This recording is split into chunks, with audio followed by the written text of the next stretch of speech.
Kisah sedih wanita beri handphone baru ke ayahnya, tak sangka jadi kado terakhir. Seorang wanita tengah menjadi sorotan usai membagikan kisah sedih mengenai ayahnya. Dalam video tersebut, tampak wanita tersebut memberikan hadiah kejutan kepada sang ayah berupa sebuah smartphone. Sang ayah yang semula tengah bersantai langsung duduk membuka hadiah dari anak-anaknya tersebut. Pria itu pun tak mampu menyembunyikan rasa bahagianya ketika mendapatkan hadiah tersebut. Dijelaskan oleh wanita tersebut, bahwa sang ayah sudah memiliki handphone yang terbilang lawas.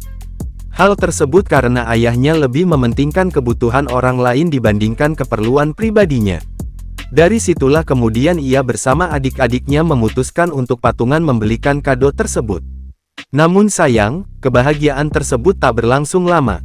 Diceritakan bahwa sang ayah meninggal dunia tepat 1 bulan setelah mereka memberikan kado tersebut.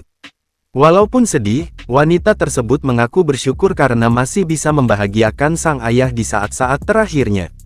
Diketahui, kisah tersebut viral usai diunggah dalam akun TikTok @vinaoktivin, pada Sabtu tanggal 22 Juni tahun 2024. Hingga saat berita ini dibuat, unggahan tersebut telah disaksikan sebanyak 3,5 juta kali dan disukai oleh ratusan ribu pengguna TikTok.